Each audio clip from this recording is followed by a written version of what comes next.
Hi, my name is Emma and this is Emma Rosen Books, and today I want to have a little chat as part of my Let's Chat series about greying hair, as you can see from the title.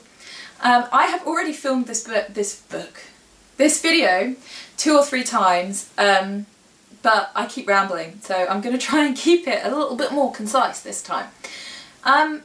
So I did a poll on Twitter a few weeks ago asking people whether they thought that I should let my hair go naturally grey or whether I should colour it, and 100% of the respondents, not that there were many, but still, said that they thought I should go grey, which I thought was really interesting. It's something that I have been thinking about a lot lately, for probably the last month or two, and deciding what to do, and also thinking about what people think about it and why it matters and why people do the things that they do with their hair. And I just wanted to share what I've been thinking about, because that's why I like this series. It's like a stream of consciousness where I talk about the things that have been interesting me or that are thought-provoking for me.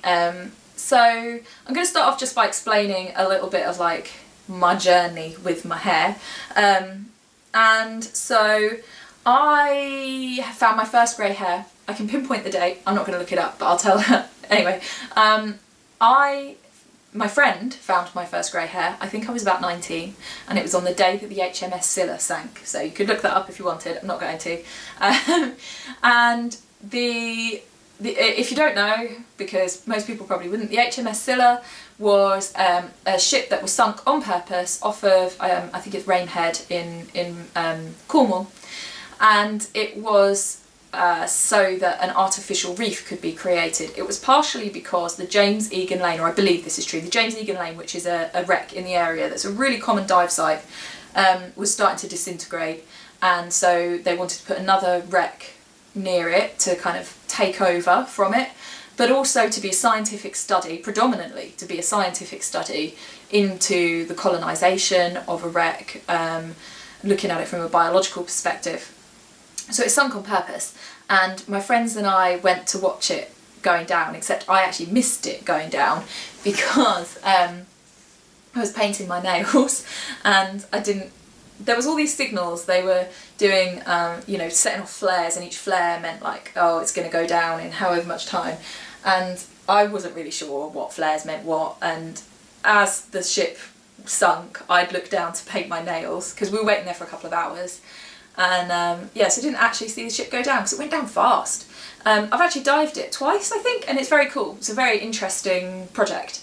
Anyway, while we were sat waiting, like I said, we were waiting for a while, my friend pulled a white hair out of my hair and went, "Oh, you've got grey hair."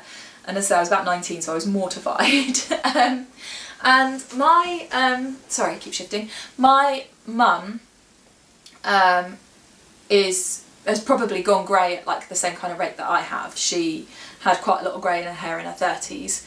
My dad didn't go grey till his 50s, so it's just typical that I've inherited his hair. But there we are.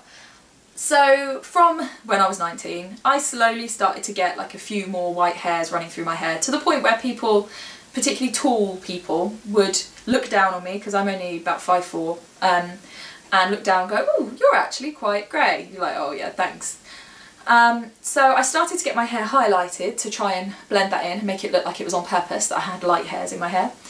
And then I got a bit fed up with that, because I kind of don't like how highlighting looks really regular, because obviously natural highlights in your hair are all over the place. So then I asked my hairdresser to put like a blonde, is it balayage? Can't say these words, whatever.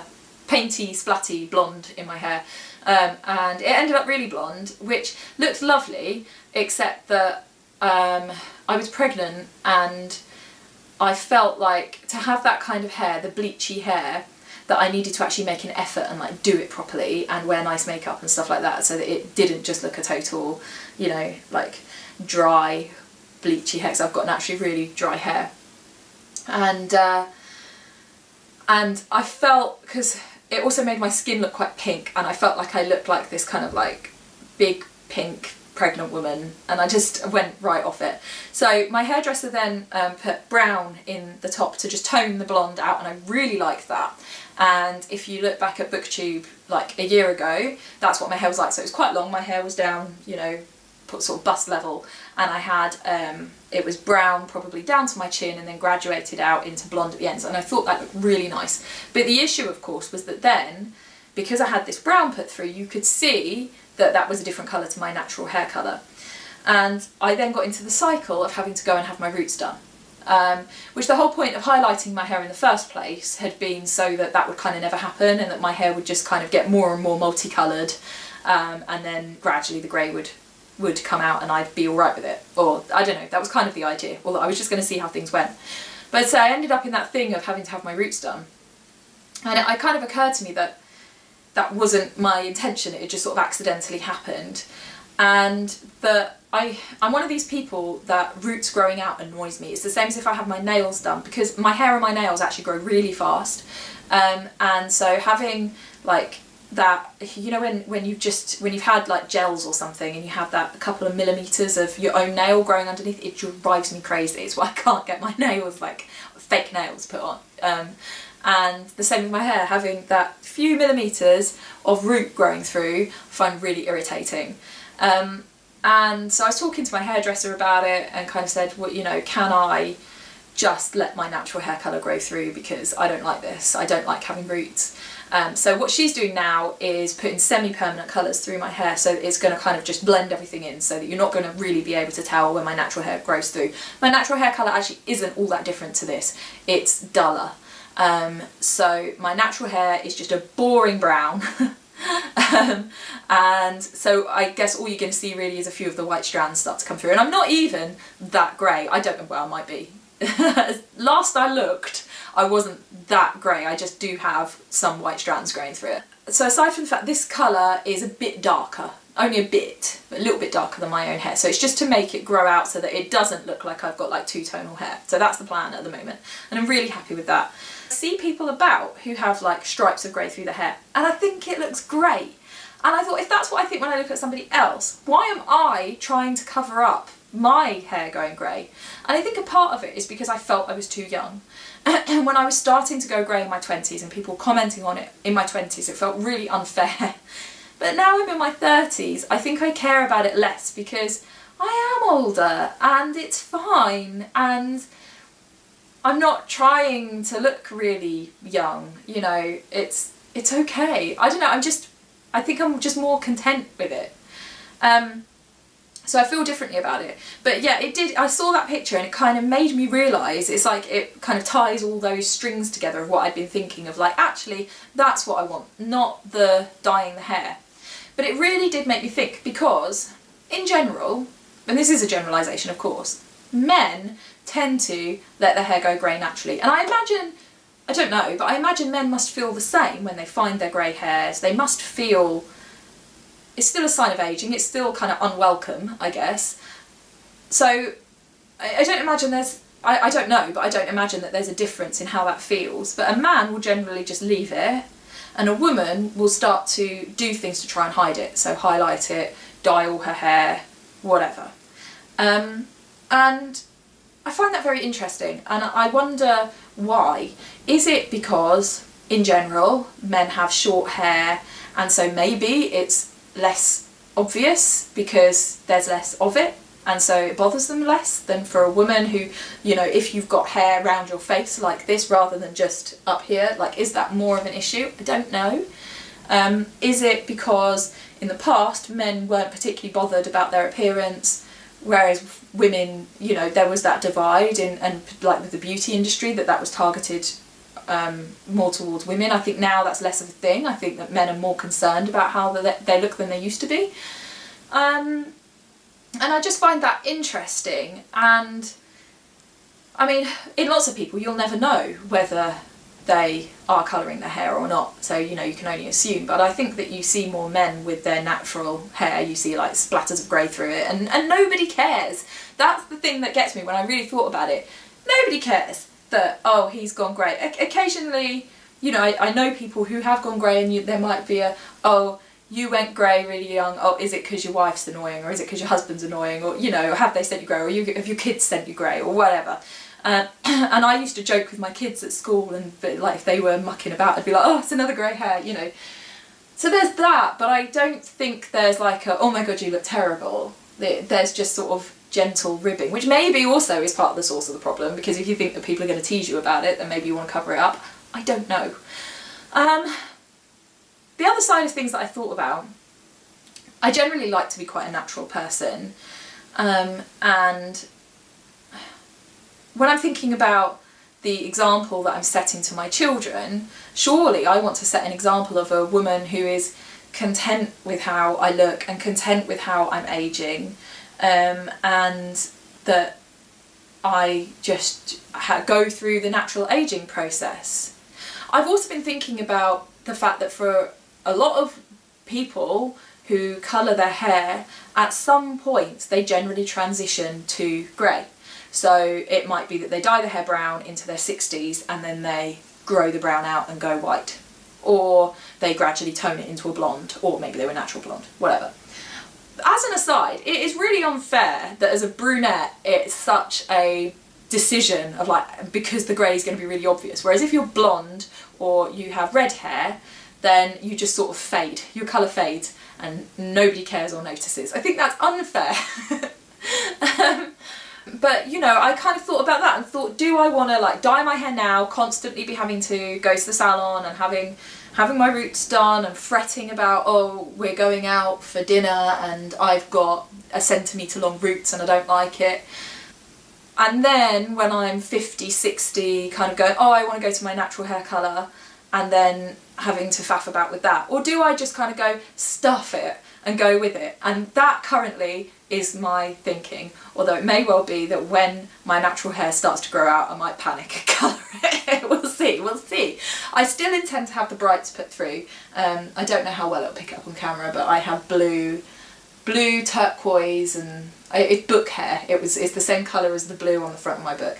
So I'll still get colours put through. I want to get like a purple dip dye when this has grown out. I'm growing my hair. Like you care what I'm doing with my hair. But in case you wanted to know, I'm growing it because that's what I do. I grow it really long, usually to bust level. It gets on my nerves. I cut it all off and I start again. That's just the way that it works. But yeah, I still want to have bright colours put through. I still want to do things like, oh, dye it red or bleach it, or, you know, like expressive creative things, but not things that are designed just to cover my grey. I want to accept the fact I'm grey, and that's my hair, and then play with it as I wish. That's the mindset that I want. And it will be interesting to see how that affects me, because the other thing is, for me personally, my hair is very dry. It doesn't really look it right now because I had it done at the hairdresser's at the weekend and I still haven't washed it. So, and by the way, this video will go out on like Friday probably. That doesn't mean I haven't washed it from the weekend to Friday. I'm filming this video earlier in the week. But my natural hair is frizzy and dry. If I'm going grey, will that make it look like I have this unkempt, dry mane that I don't care about? So that might also be a factor in if I start getting it coloured again, if it looks like I don't care, which to an extent I don't. I am that person that goes out with wet hair, or no makeup, or both, or whatever. Like, I'm not massively interested in how I look, but I don't like to look like I don't care at all. I like to look like I just care a little bit. So I don't know how things will go. I think maybe if I am noticeably greying, I will have to make an effort in other ways. So I might feel that I want to wear more makeup, or I might have to style my hair more than I normally do to address the balance. But then, as I'm saying these things, I'm thinking, why do I have to do that? Why can't I just, you know, go out in the wind and have my crazy mane of hair and be fine with it? I don't know. So it'll be interesting to see what happens. But part of why I wanted to make this video, I'm really interested in what people think, because I think natural beauty is a real conversation thing, and it's certainly something I think about a lot. And you know, I should be okay with the way I look, surely. And I'm really interested in what you think about the greying process, and do you dye your hair? Do you want to dye your hair? Do you want to go grey naturally? Does going grey worry you? It certainly worried me, and now I'm fine with it, I think. And what do you think about like why some people go grey and some people don't? And at the crux of it It's whether you walk out of the door and you feel confident. And if to do that you don't want to have grey hair and you want to cover it up, great. Like, it's all about just going out and feeling really good about yourself and confident. And if you are happy with the way that your hair is natural, or any part of your appearance, then, you know, then great. But if you feel better, you know, with a full face of makeup, great. Like, why do I keep saying the word great? But you know, that's what it's really about, is that if you feel confident in going about your day, and you know that you're not kind of worrying about, oh, they're looking at me, or you know, and whatever you have to do to feel that way is totally up to every individual. And there'll be lots of people who kind of go, I don't want any grey and I'm going to cover it, and then people who are okay with it. But I just think it's interesting of why. And I suppose there's a history going back for forever, and people wearing wigs and all sorts. But yeah, what do you think? What do you think? And what are you going to do? Are you going grey? Please like if you did, and subscribe. Usually I talk about books and writing. What's coming up in the next few weeks? I'm going to be doing a reading habits collab with Words Everywhere. I'm going to be doing my usual wrap up. I'm going to be talking about writing and anxiety, so there's a few of the videos coming up. Please subscribe if you'd like to make sure that you see those as they're uploaded. You can follow me on my other social media if you'd like to, the links are below. And I will see you all for my next one. Bye!